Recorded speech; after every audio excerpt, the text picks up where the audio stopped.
So, welcome to All About Reactive Dogs. So, what I want to go through today is tips and things for you. But I guess before I do that, I should introduce myself. My name's Graham. I am from Dog Training 101. I own and run the business, and I specialize in reactive dogs, and I specialize in dog-on-dog aggression and things like that. So as well as obviously we have puppy schools and obedience, but primarily I do a lot of reactive dogs. So what we're going to go through today is about, I'm going to start with all about the reactivity and the scale of reactivity. I want to talk about what causes a reactive dog. I want to talk about how to prevent it, what happens once your dog is reactive, how you as the human fit into this, and the emotion versus the logic within your reactive training. So to start with, what is reactivity and scale? Well, reactivity is basically a behavior that you would consider unacceptable, that could cause harm, either mental or physical, to the dog, yourself, others, or other objects. So it comes in quite a variety of different forms. You have dogs which are reactive to humans. You have dogs which are reactive to other dogs. You have dogs which are reactive to sounds and to objects. Within this, then that can be broken down and a little bit further. And it could be simply a lack of impulse control from the dog, where they're very jumpy, they're bouncing around, and they're just randomly running up to people. It could be that the dog is very fear aggressive. It could be that they're very nervous. It could be that they're fearful of something's going to happen within the environment, or they could be just outright aggressive because of things that have happened in the past. And your dog could be anywhere on that scale from one end to the other. I guess one of the easiest ways to describe the impulse control side of things is generally a Labrador is very friendly. They like to bounce up to everyone and give them a hug. If I was to bounce around a shopping centre trying to give people hugs all the time, then, I'd end up getting myself punched in the face. And dogs are very similar as far as that goes. If they go around bouncing, trying to give everyone cuddles, they're going to come across dogs which don't want to do that, same as what humans do, and you're going to end up in a situation. So your impulse control can be classified as a bit of reactivity as well. And we come across a lot of dogs which I wouldn't say are aggressive or anything like that, but they lack that impulse control. So when they see something like a human or another dog, then they react to it in a way that stresses out the human or stresses out other dogs and other humans. So that gives you a little bit of, I guess, about the reactivity of what I would call a reactive dog. When it comes to the dog itself, when they want to react, the thing to remember is that from the dog's perspective, there's three zones. And so you have the first zone, the outer zone, which is, I can see you out there, but I don't care, more or less. And then you've got a middle zone, which is I'm watching you. And then you've got the inner zone, which is the fight or flight. So the easiest way to show this is on your typical dog, and hopefully you can see this, you have got your outer zone here, which is I can see you, but I don't care. And then you've got your other zone, which is I'm watching you, and then your fight or flight zone. So normally on a dog that isn't reactive, that'll be very, very close. When you have a reactive dog, it's a completely different kettle of fish. So what happens is our fight or flight zone is very, very large. Our I don't care zone and I'm watching you zone, it's all very compressed. So when your dog is reactive, they could be looking 200 meters away and think, oh my God, I need to react because this other dog is going to have a crack at me or this human's going to have a crack at me. So the key to resolving that sort of situation is we need to shrink those zones back down to what we would see as a typical sort of dog. So there's many things that can cause a reactive dog.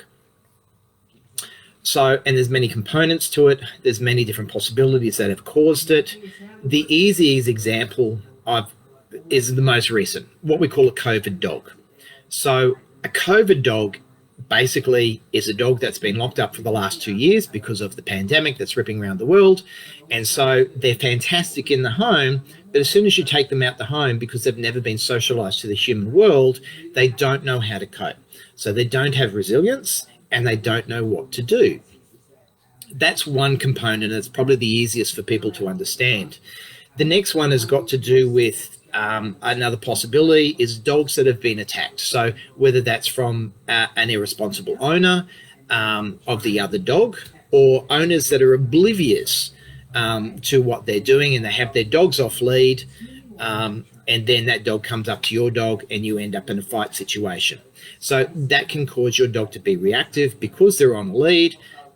They can't protect themselves in the same manner. And so that can cause it. Another way that can cause it is well-meaning and intentioned humans that are taking their dogs to a dog park. So I don't like dog parks. I don't have a problem with play dates with dogs, but as dog parks as a whole, I don't like them because they're very enclosed, and a lot of the time people don't understand the body language of dogs in it, because you're supposed to be the leader of your human canine pack. So you get to determine whether your dog gets to be bullied or whether it gets to be a bully. When you go to a dog park, you have 20 leaders from 20 different packs. It's like going to the UN. It doesn't work particularly well. So if your dog is going to get bullied or it gets to be a bully, then it loses all respect from you. And all it takes is one aggressive dog in a dog park to create 20 other aggressive or reactive dogs. So we say to a lot of people, stay away from them. And that's another point where a lot of dogs will get bullied, and I see it all the time when I'm training on the outside. Dogs and young puppies are getting bullied inside, and I see them trying to hide, and the owners are just laughing and giggling, and they're not really paying attention, and then they end up with a reactive dog. Now, that's not because the owners are trying to be mean, it's because they don't know anything else to do as far as that goes. So there are a couple of examples of what can cause a reactive dog, and that's to other dogs. So you can also get reactive dogs, obviously, to sounds, because, again, when they were possibly young, they weren't exposed as much as they need to be, so they don't know how to cope. The other thing that can cause a reactive dog from a young age is humans have this nurturing nature about us. We're a very emotional species. And it's one of the first things we teach in our puppy schools is that not to inadvertently reward the wrong behavior. So if your puppy acts scared as a young dog and they react because they hear a bang and you go, hey, baby, it's okay, then what happens is the puppy doesn't understand what you're saying. To us, we're nurturing them, and that makes sense to us. But to the puppy, it goes, well, if I hear that sound, I need to act like this, and then I'm going to get rewarded. So it becomes very important for the human in those early stages, and then again later on, that if your dog is acting in a manner that you feel is not appropriate, don't reward the behavior and really try to hold the emotion back so that they don't consider it a reward. Once your dog is stable, reward them all you want. So they start to learn, this is the behavior that my parents want, and I know I can then cope in the future when I hear those sounds. So how do you prevent a reactive dog? I guess there's two components to this.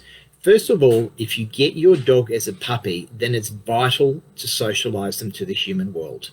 When we talk about a social dog, we talk about a dog that can look at another dog and not care. In the same way as a human, I can look at another human and not care. Because if your dog constantly wants to, as I said before, is bouncing around trying to meet everyone, first of all, they're lacking some impulse control, which we then need to teach them, but they're going to get themselves in trouble, the same as what a human does.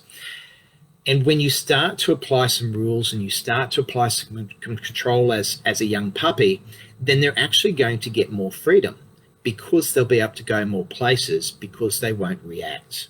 So it's a very important correlation to make there.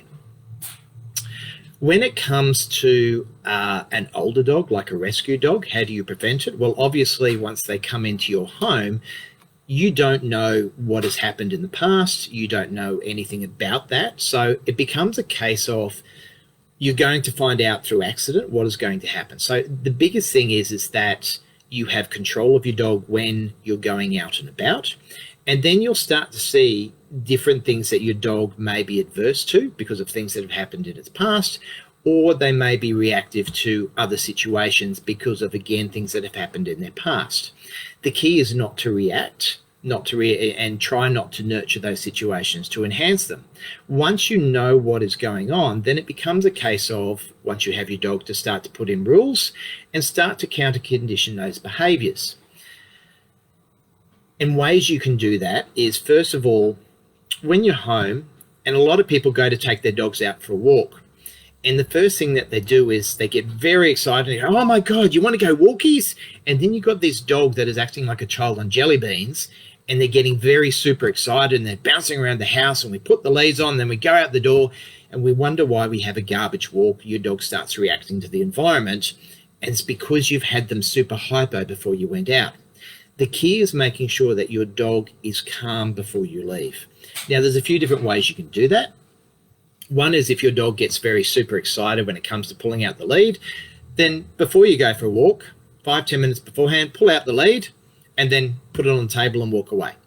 And then you can do that during the day as well, just random times, pick up the leads, drop them, walk away, so that the dog learns that it's not a Pavlovian condition that the dog means the walk. What it means is that you're going to wait for the dog to be calm before you go onto the walk.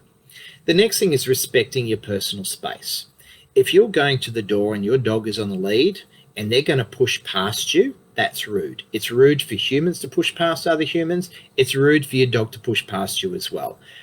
I don't care if you walk before your dog or after your dog. Doesn't really matter, as long as they don't push past you, because that's respecting your space. So, and then the other thing that can certainly help prevent, and it's also going to help you once your dog is reactive, is to teach your dog to focus on you. Now, there's a few ways that you can do this. I like to use one using food, but I don't like to use it on the walk. There's a difference. So if you're teaching your dog, let's say, look at me, and every time your dog is in a situation, you have to tell them to look at me, then they're not actually learning to look at you. They're following a command. What you want to do is teach your dog to actually look at you and then reward that action. Because if you have to tell them, then they're going to already be off looking at another dog or doing something else, rather than learning to look at you and getting rewarded for that behavior. And so that's something that's very important, and you can start that at home using some food, and it's as simple as just holding the food either side of your head, and when they look at you, you tell them they're a good boy or a good girl and give them the treat. And if you do that enough times, and then you add distractions when you're doing it, and we show you a variety of ways to do that, then you'll start to teach your dog to actually look at you. So when you're out and about, when they do, you reward them with a pat and tell them they're a good puppy. That way they start to do it and not have to be told to do it. So what happens once your dog is reactive?